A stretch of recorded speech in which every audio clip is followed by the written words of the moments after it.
You're listening to What's Wrong With This Picture? Freaky Films and Why We Frickin' Love Them.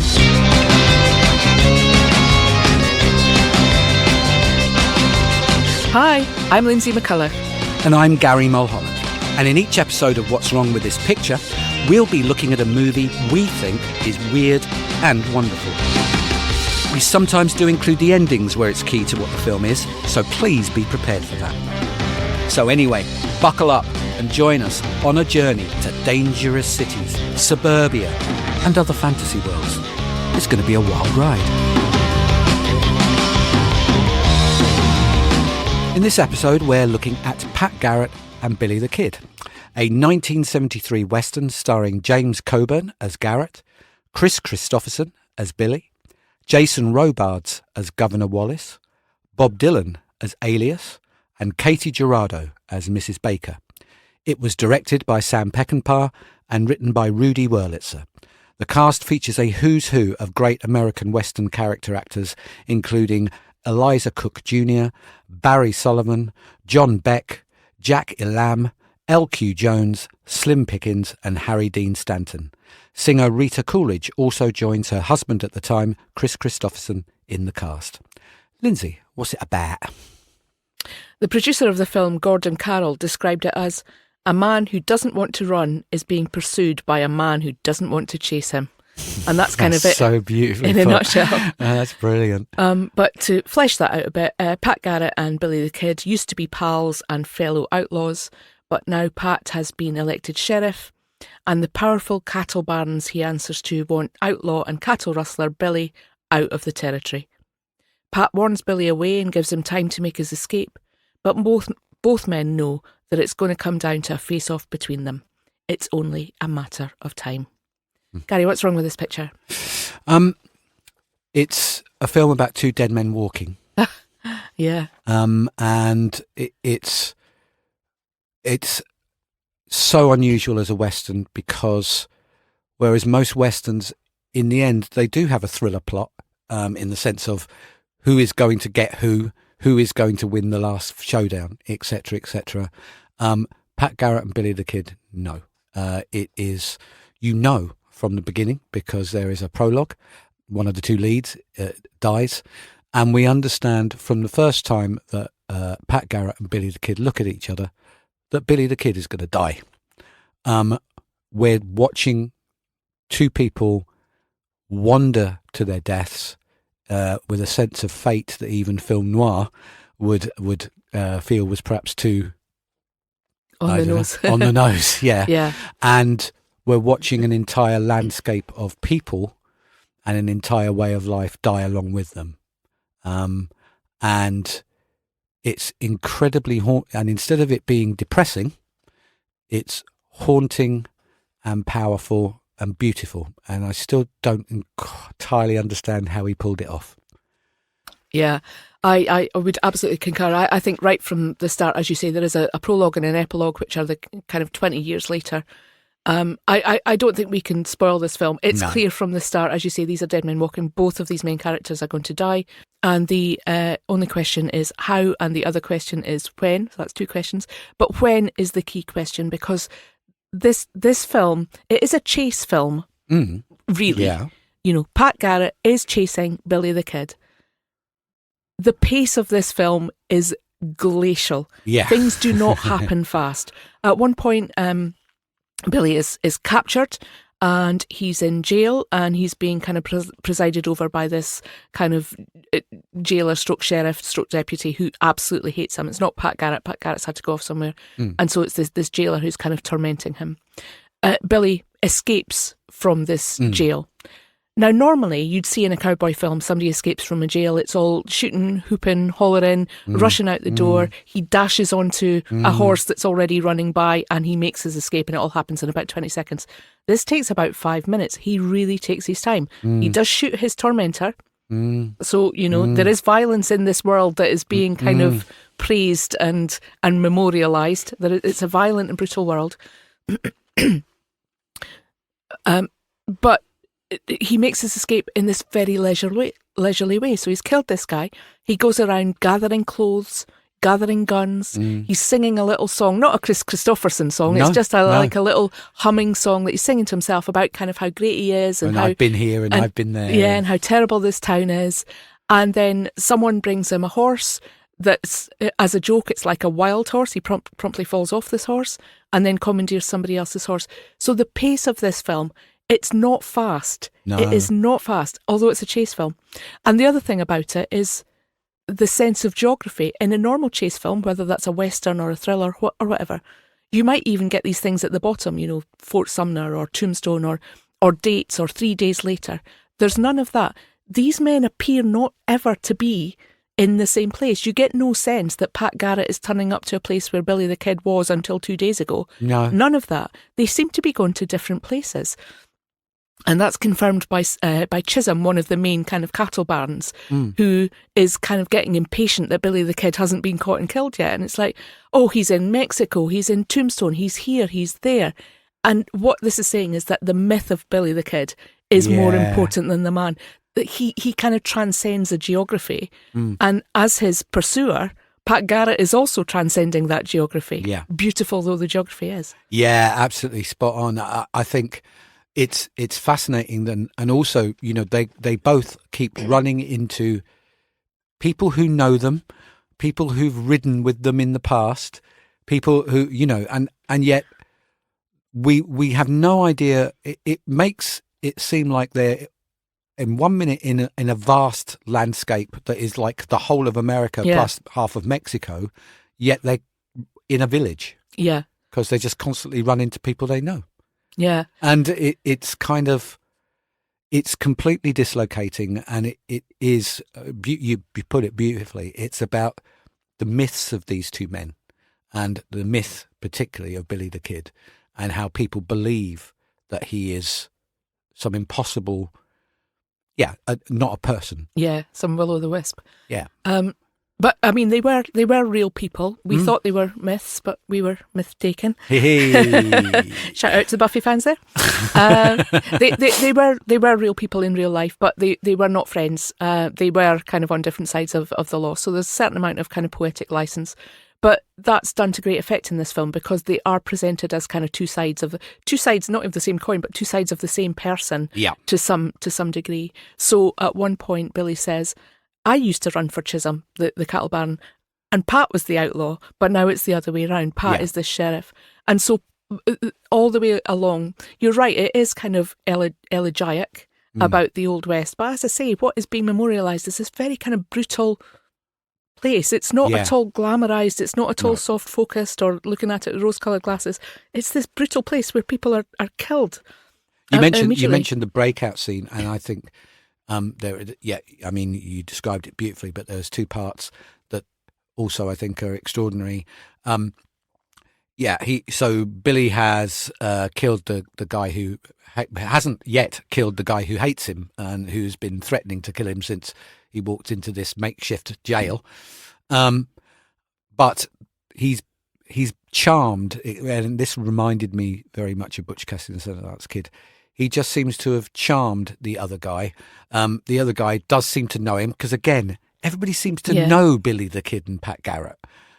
Whether they're on their side or not on their side, they all seem to know them, and they all seem to be friends or fellow colleagues or fellow outlaws or something. And this guy's chatting away to him like he's his best mate and whatever, and he lets him go down to the loo, toilet, and he's not remotely thinking about the fact that he's got a prisoner here who is good with a gun. And, Billy finally whirls round on him and puts a gun on him, and it's just like, get out of my way. And worse. But of course, he's threatening him, move aside, go away. In fact, he asks him to come closer to him, presumably so he can take his gun away from him.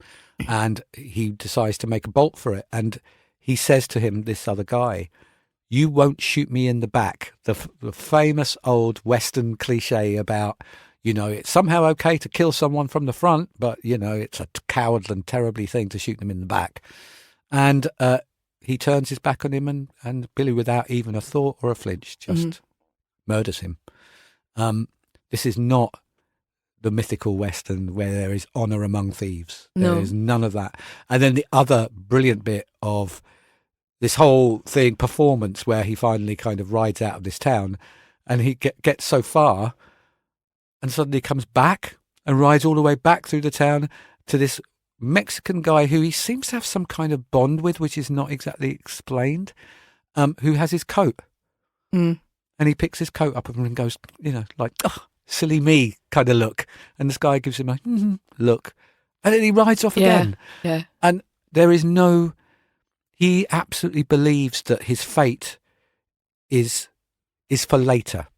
Yeah, Therefore, that's right. he is not going to get shot by someone now. No one is going to turn on. No one's going to shoot him in the back because he's not destined to die now.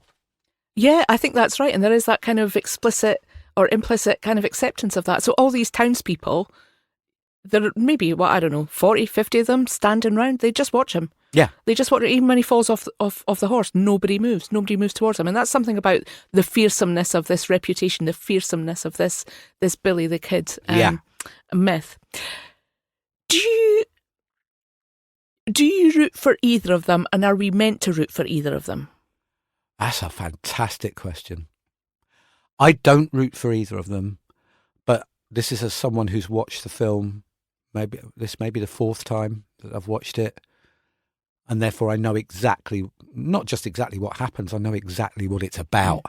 It's not an adventure story. It's not. Yeah. So that whole thing of, well, you're asked to take a side, maybe I'm trying to cast my mind back to the first time I saw it, which would probably be the 80s, and whether I took a side. I suppose if I took a side at that point, it might be Billy's. But there's something about their two performances.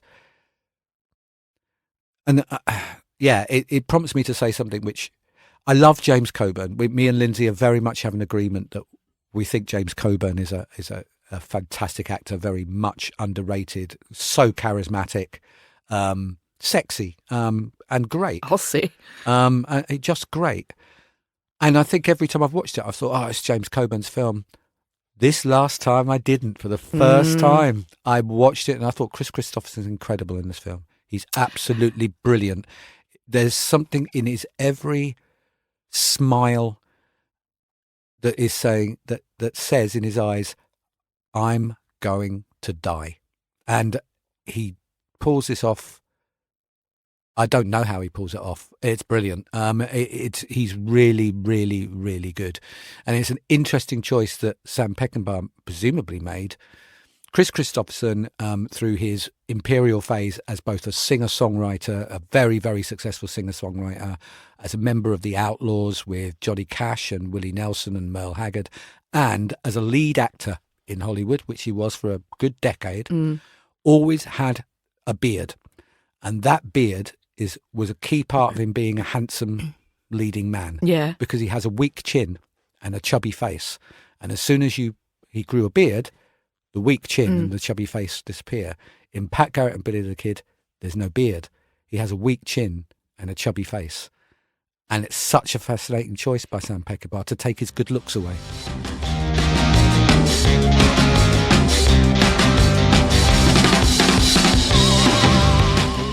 Yeah, I mean, because other people in the film do have beards. There's a character called, is it Amaloza Bill, who's Jack Elam, and he does have a beard in it. And so yeah, you're right. But I think, I mean, maybe I need to watch it a couple of other times to reach your level of nirvana about it, because for me, I'm always like, yeah, Chris Christopherson's great in it, but how cool is James Coburn? I'm always slightly edging rooting for him. I don't know if I'm kind of rooting for him particularly, because he's a very self-lacerating character. He really is. He has sold out, and he knows he's sold out. So the world is changing around them. And at one point, so they have a couple of meetings in the film. So one before Pat Garrett is sheriff, and they have a little kind of friendly kind of conflab. I think they meet each other again when Pat Garrett captures them, which is later the scene of the escape when Pat Garrett's not there. So they do have a couple of conversations before their final kind of meeting, and Pat Garrett says, "Oh, the world is changing," and Billy the Kid says, "But I'm not going to change." And Pat Garrett can't change either. He's trying to change. He says to another character at one point, the reason he's taken the shilling from these cattle barons and become sheriff, having been an outlaw, is he's like, there comes an age, there comes an age in a man's life where he's fed up of thinking, what comes next? He wants a bit of security, but he knows he's sold out. And he says to somebody, this is the choice I've made. Billy's made another choice, and I don't know if he's not right. So all the way through, there's this kind of self-hatred. Yes. It's quite hard to root for somebody who's quite so self-hating. Yeah. And in the end, they are both brutal killers. And a lot of what happens with Pat Garrett, he will go to this place where Billy the Kid's never been and will never turn up, or on the hunt for him, or he'll say to somebody, do you know where Billy is? Do you know where Billy is? Do you know where Billy is? All the way through, he deputises these people. If you see Billy, you got to get in a gunfight with him. These people all end up dead. Yeah. They all end up dead. But their reactions, he deputises all of these people, and their reactions is, you've just killed me. Yeah. They don't just say, no, you've just, no, I'm not doing that. He'll kill me. That would be too easy. This is not that screenplay. It's almost like their eyes say it. Yeah. And they sigh.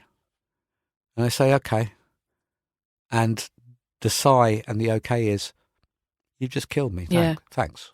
And one in particular, this Amalosa Bill that I mentioned earlier, played, as you mentioned, by Jack Elam, who was in Once Upon a Time in the West. Is it Elam or Elam? Oh, I don't know. But I love him anyway. Let's say Elam, because that does sound more correct, maybe.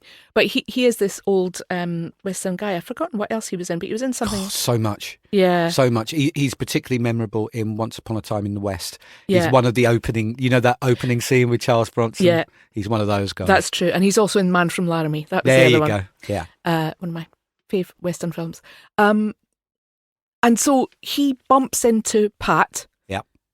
Somewhere. Pat immediately deputises him and he's like, all right, okay, thanks very much. Yeah. He is then later on, time, who knows how much time has passed. Is it a week? Is it 10? Is it 10 years? 10 years? We just don't know. He is kind of eating with a family, and Billy drops by. Yeah. He knows this family as well. Yeah. And so they're both kind of round this table.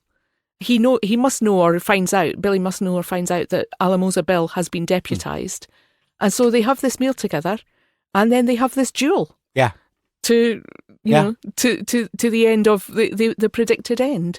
And just from bumping into Pat Garrett, this guy has had his own death warrant signed. And this kind of wholesale distribution, I should say, of death is Pat Garrett's gift. Yes, death is your gift. Another wig to Buffy fans. Yes, absolutely. And also there's this feel, and this is not a hot take. I think Peckinpah fans and historians, I'm not the first person to make this observation. He's killing all the actors whose time is up. Yeah. Because the Western has changed and it's not coming back. Yeah, he's killing the Western, isn't he? He's killing the Western. As revisionist Westerns often did. Yeah. And if people don't know that term, it's kind of these kind of 60s onward Westerns. And Butch Cassidy and Sundance Kid is one of them. It's one of them. It kind of looks at the genre in a different way and kind of either tries to imagine the world in a more realistic way, or tries to reflect the ennui, the desperation of the 60s, of the 70s, of the time when the films were made, rather than the time that the films depict.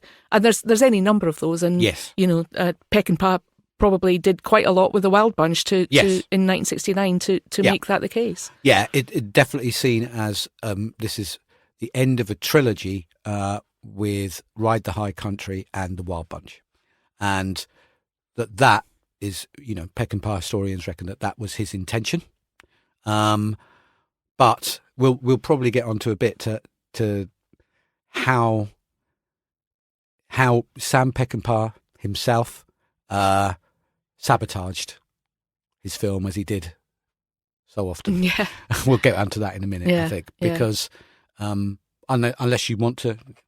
No, but I do want to talk about one of the deaths, which is Slim Pickens, who people might know from Dr. Strangelove. He's the one who rides the bomb out of the plane. And can I just say Blazing Saddles, in which he is also a very, very funny version of his Western character. Yeah. And so again, has been in Western films, and he plays this incredibly poignant character. I can't remember. Oh, he's Baker, isn't he? He's Mr. Baker, and Katie Girardo is his wife, Ma Baker. Yes, that's it. So he's deputised, and he kind of says to Pat, I don't want to do it. He's building, they're out in the desert, he's building this boat. This is his retirement or something. He's building this boat, but Garrett deputises him. And his wife is played by Katie Girardo, as you said, who was in High Noon. Yeah. I mean, it does not get any more Hollywood Western. Royalty. She's royalty. And she was in a lot of other films as well, but that's her kind of biggest role. And so this elderly couple living their life, he's killed, of course, not by the kid, I think by some of the kids' gang. Yeah, I think so. By some of the kids' gang. Yeah. And he staggers out down to the river where he was going to launch his boat, and she comes out after him, and it's just so poignant. And I don't think we're spoiling anything by giving this away. This film is kind of written in the sand right from the start. Yeah, Pat Garrett and Billy the Kid is a film about dying, and that particular scene is so key. It is my favourite scene, and that's quite a thing to say in a film of extraordinary set pieces. And it really sums up. A lot of people talk about Peckinpah as being one of the greatest directors in terms of his storytelling technique, that he was an underachiever in terms of the amount of great films he made because of his frankly unpleasant personality, his refusal to make a film within a budget, and his enormous chronic alcohol problem that killed him at the age of 59. So when this particular scene, He manages to find a look between Slim Pickens and Katie Girardo, which is one of the most moving exchanges between two characters without words anyone I've ever seen. It is two people looking at each other going, we've had an amazing life together. I absolutely love you. I hope I see you again in some other place. And they managed to do that without words. Wow. And while Bob Dylan's Knocking on Heaven's Door plays, which I'm struggling to even, it's poignant beyond. Yeah. And the final shot.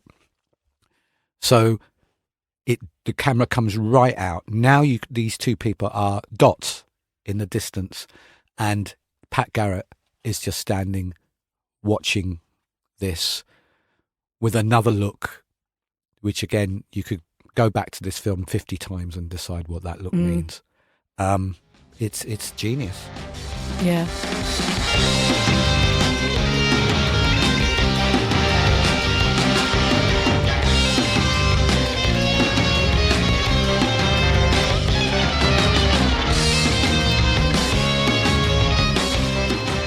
It's amazing. I think this film, Peckinpah is known for his violence, particularly, in The Wild Bunch. This film isn't necessarily gory. I don't know if his films are necessarily gory. I read someone online saying he's interested in the aftermath of the violence. He's interested in Pat Garrett's look. That's a good way of putting it. Rather than, we don't see Slim Pickens' head get blown off. That's not that kind of film. No. This film is an absolute beautiful. Yes. Did you look at who the cinematographer was? I didn't. Can you believe that? No, Can you believe that? That's really bad on my part. Whoever you are, kudos to you. That's really poor. Because the use of the landscape and the light, and that's in some ways we're used to that in westerns, right from John Ford's days. The Monument Valley, or the light as John Wayne goes out the door in The Searchers, and it's dark inside the house. All of that, the light in any number of westerns, the sun that's baking down, we're used to that, and yet somehow it's used in this film to absolute great degree. And I mentioned this film is elegiac, and so partly it's about look at the beauty of this landscape and the films that emerged from it, and it's a kind of a nod of a tip of the hat to that. But I do keep coming back to, but what is this world that is being memorialised? This brutal world where people die, are killed, and seek death for themselves and for other people? No, I think that's a great question, because the cliche around Peckinpah that is just repeated over and over again is his revisionist westerns are pining for an old time where men were men, and that meant settling any argument with a gun or their fists, and that he is opining the coming of business and the rule of law, and he doesn't think these are good things. So therefore his revisions are, hey, we're going to have this violence in slow motion because it's really exciting. And, my characters like William Holden in The Wild Bunch and whatever are great men who have reached the end of their time. It's no country for old men, as it was, as it was much later beautifully put. And that's the cliche. Pat Garrett and Billy the Kid doesn't feel that way. Yeah, the Chisholm organisation, we're not supposed to look at them as a good thing. No two ways about it. But we're getting introductions to characters who are at the very least entertaining and in some cases intensely lovable, and then they're just getting blown away. Yeah. This is not sound like a man who's going, and that would be great, wouldn't it, if it was all like that? Exactly. And this code of men, Pat, like we've mentioned, Pat Garrett's code is not real. People are getting indiscriminately killed, and he has had opportunities to kill Billy right away, and he doesn't take them for whatever reason. He doesn't take them at that time. He stretches it out until as many other people are killed in the wake of that, or in the kind of foreshadowing of that, as is kind of humanly possible. In this world that he's depicted, that Sam Peckinpah's built in this, we're 10 minutes into the film. Billy and Pat meet up. They meet like old friends who are just like, hey, we've made this meeting. It's great to see you. Let's have a drink, whatever. Pat in his, and the dialogue is wonderful, and is informing him with his eyes and his dialogue that he's now a sheriff, and he's going to kill him, and that best you leave. If you leave the territory, then I don't have to kill you. And Billy's like, well, in his way, it's kind of like, not doing what you're not doing what you say.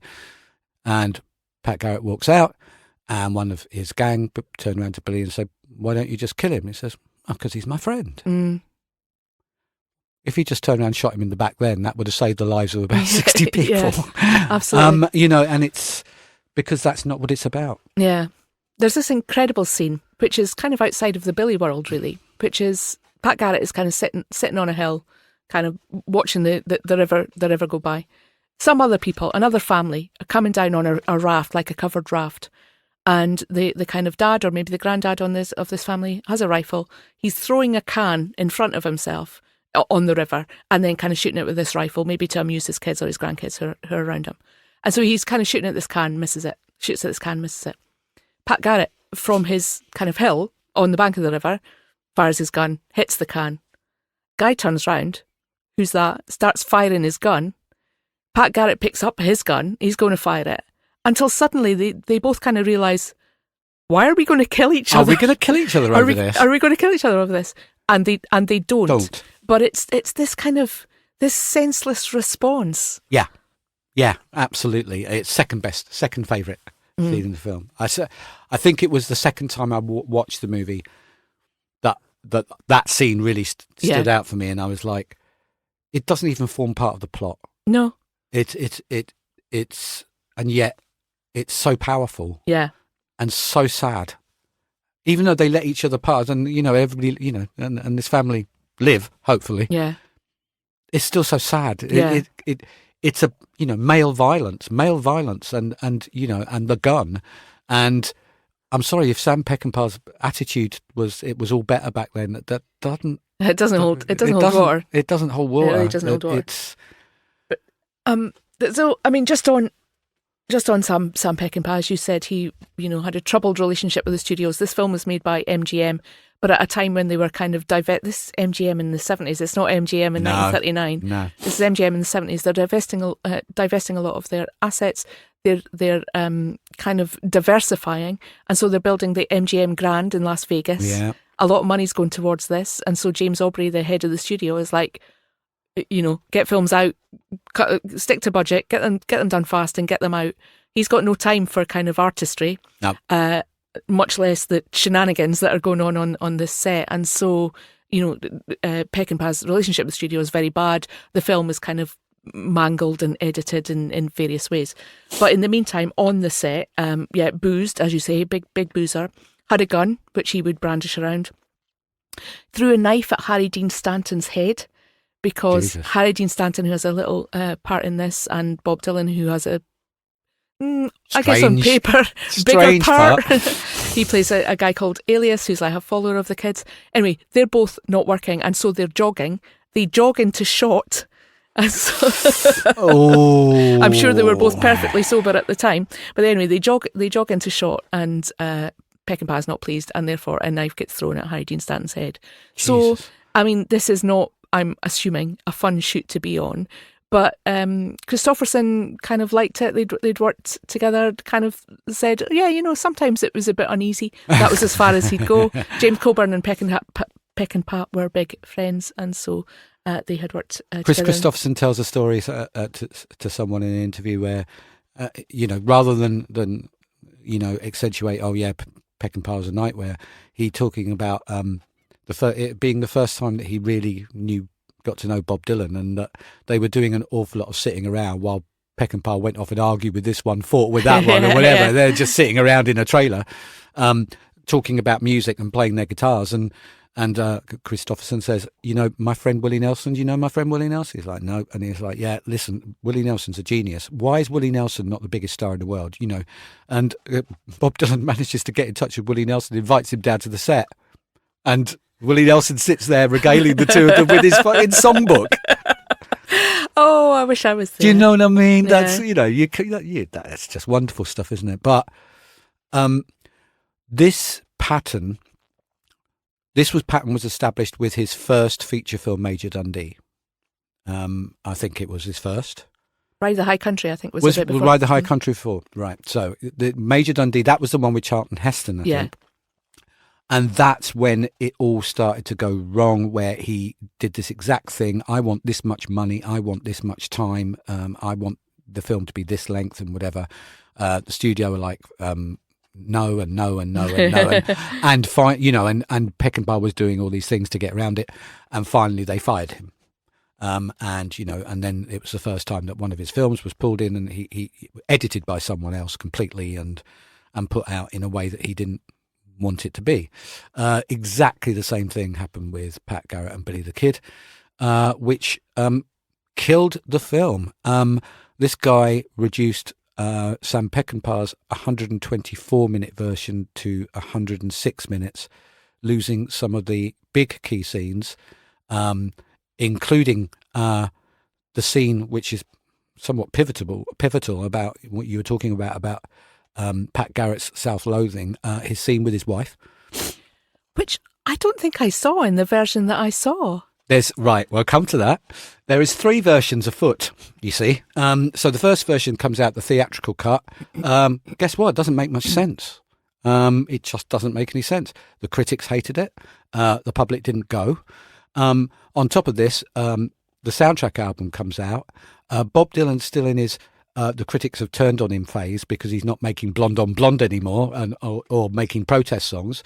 So it's his 12th studio album, his first soundtrack. It gets absolutely savaged by the critics as well. I think it managed number 12 in the States. And when all of his albums used to go straight to number 1, number 12 is, it was something low anyway. I don't think we'd mentioned previously that Bob Dylan did the soundtrack, but Bob Dylan did the soundtrack. Yeah, Knocking on Heaven's Door, the whole soundtrack almost is Bob Dylan songs. Oh, Bob Dylan instrumentals as well. And so that bombed as well. So it's almost like the fact that the critics had really turned on Peckinpah and Dylan was almost like a symbiotic thing, and they dragged each other down. It was in 1988 that finally a DVD, I think it was put out, or it might have been a VHS at that point, of the Sam Peckinpah cut, the 124-minute version. And that led to the critical evaluation, which has seen its stock rise gradually until it's now routinely in best American films of all time lists. Then there was another version which was put out, which was called the Special Edition, which was slightly shorter than Peckinpah's version, but had some scenes put in. I think including the scene with the wife, and some other scenes taken out.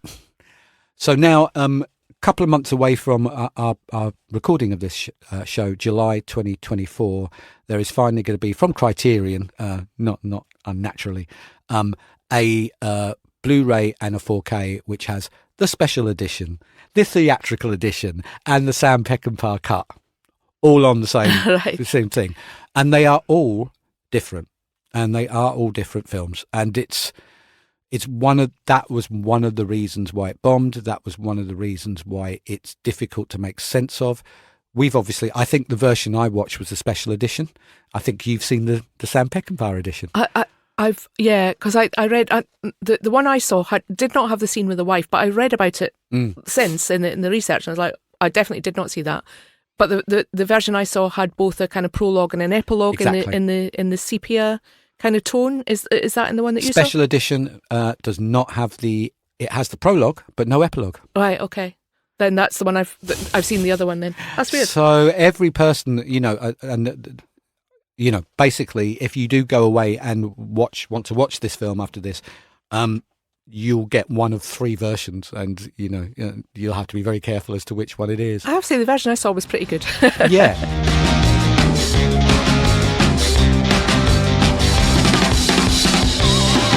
I mean, they're all great, and it was misunderstood at the time. People didn't like Sam Peckinpah at the time. People didn't like Bob Dylan at the time. His reputation was really bad, Peckinpah, and people were ready to turn on him. And then on top of that, The Wild Bunch had been this massive success, but it had been this massive controversy. Straw Dogs had been a pretty big success, but it had been an even bigger controversy. It was one of those things where the critics were waiting for the first glimpse of weakness, and they pounced. And so it took a lot of years for people to come round, a different generation of critics, a different generation of cinephiles to watch the film and go, hang on a minute, isn't this brilliant? Yeah. And they're right. Yeah. Apparently he was very into existentialism and extensively read Sartre and Camus. Right. And so, I mean, I guess that makes sense for the kind of, people unable to impact their fate in any way. It's a very much an existentialist Western, isn't it? Yeah, absolutely. Yeah. And his other films, apart from the ones that you've mentioned, Ballad of Cable Hogue, The Getaway in 1972, Bring Me the Head of Alfredo Garcia, which I don't think I've seen. That's great. And it's great. Convoy, and he made another one after that. And Convoy, I was kind of like, God, I didn't really. If people know that, it's about a kind of trucker who gets on the wrong side of the law and looks like we got us a convoy. It was. It was made in response to the song. I can't remember who sang the song. I didn't realise C.W. McCall. I actually remember that. Looks like we got us convoy coming on down the line. And please don't sue me because I'm not a very good singer. No, that was, and that's Peckinpah's career, and that is very much about the demise of him. He had an imperial phase, really, between The Wild Bunch and this film, and then this really, after Pat Garrett, he struggled to get films made from studio money, but he did still make Bring Me the Head of Alfredo Garcia, and Bring Me the Head of Alfredo Garcia is a great gritty little movie, but you can see on screen that he just did not have the budget that he'd been used to having. It just wasn't there. And Warren Oates was his big star, Warren Oates is great, but he's no not a big star. Yeah. So by the time he'd got to the late 70s, he was in deep trouble with his alcoholism. He was very close to dying. He needed money. He was offered to make basically an extended pop video, as you say, for the song Convoy. And he used his technical skill to get it done. And it was a massive hit. I think it was his biggest commercial hit. Really? And his worst film. Yeah. Yeah. And I said Ride the High Country was his first film. I think there was another one he did before that, and I can't remember the name. I think I only wrote down the bigger films So, there was right. another one before that. I've forgotten. I can't remember which, right. but that was. And I think there was one after Convoy as well, but he, but anyway, that was Sam Peckinpah. And just to say, well, we've got to talk about the weird, so we've got to talk about Bob Dylan's performance. Oh, It's a very strange thing, and very much in keeping with, as Lindsay's described, this whole thing of geography. What the hell is happening here? How do people get from one place to another? What place is it that they're getting to? Is that we meet him early on. He watches Billy escape from prison. He thinks it's cool. Suddenly he's turning up everywhere where Billy is.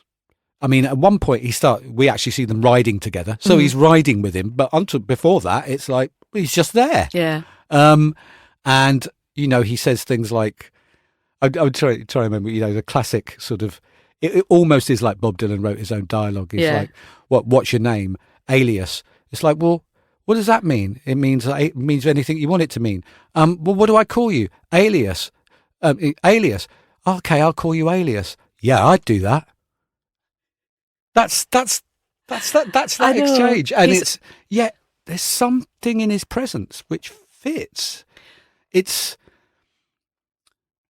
I don't know, it's almost like a serious version of that weird Johnny bloke in Airplane who just has nothing to do with the film and just comes in every now and again and does something awful, like not even funny, but at the time you're thinking, why is this guy even in it? And then as you're watching the film the third, fourth and fifth times, you think, I'd miss him if he wasn't there though. Yeah. And that's almost Bob Dylan's performance in this. I think so. He doesn't really have a character and he doesn't really play a part. Nope.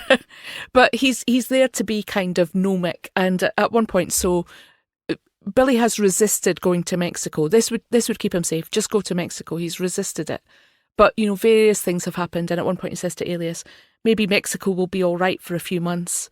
And Alias says, well, that depends on who you are. And so there's this thing about, Billy the Kid, the myth, he's something in America. Beautiful line, actually. And somebody else says, if he goes to Mexico, he'll just be some chili eating, bullshit and blah, blah, blah. He'll be a nobody if he goes to Mexico.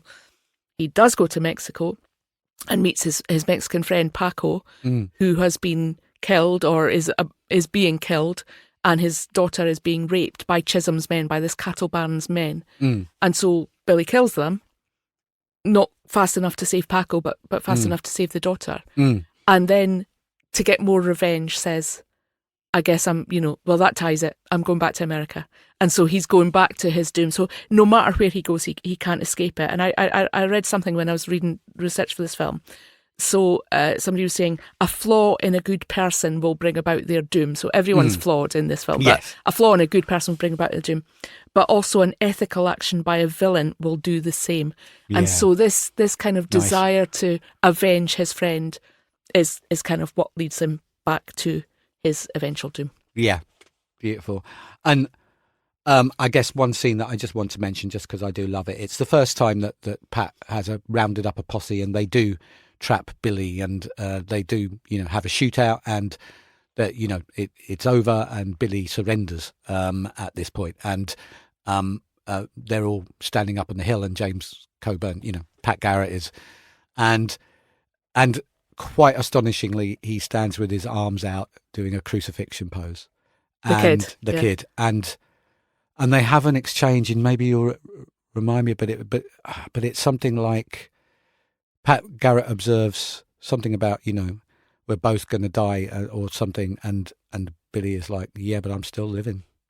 and then just does this crucified pose with this smile, this very calm smile.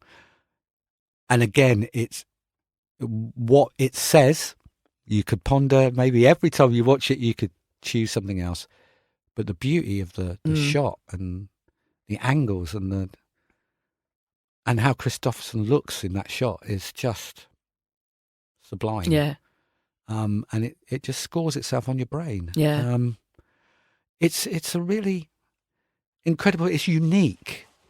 There are all these revisionist westerns, as you say, and I love The Unforgiven, and I like The Assassination of Jesse James by the coward Robert Ford. I love all these things, But none of them look and feel like Pat Garrett and Billy the Kid. I think the only thing that comes close is another one we considered doing, which was McCabe and Mrs. Miller. That kind of sense of sadness and doom, and you can't escape it, and just the hard life. So again, what is being memorialised in these revisionist westerns?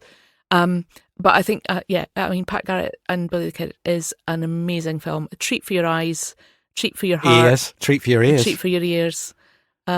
Just incredible, and I'm really glad you suggested that, actually, because it's probably not one I would have thought of doing, but having seen it again for this, who knows what version I've seen in the past, but this is probably the third time I've seen it, and it's just incredible. I think we made good choices this season, because I think The Long Goodbye was a better Robert Altman film to do than McCabe and Mrs. Miller, and I think this is a better Western than McCabe and Mrs. Miller. I do.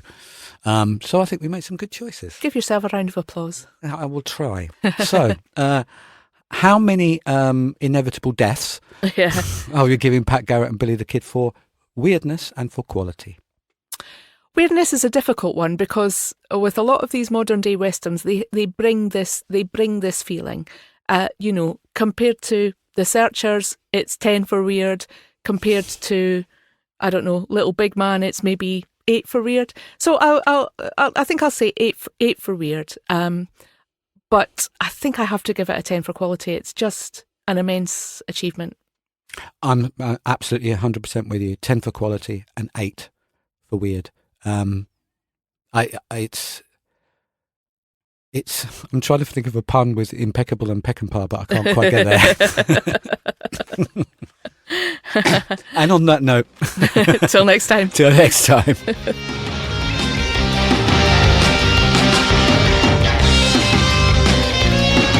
What's Wrong with This Picture is brought to you by Lindsay McCulloch and Gary Mulholland, and is recorded by Russ Keffert at Audio Egg. Music composed and performed by Russ Keffert.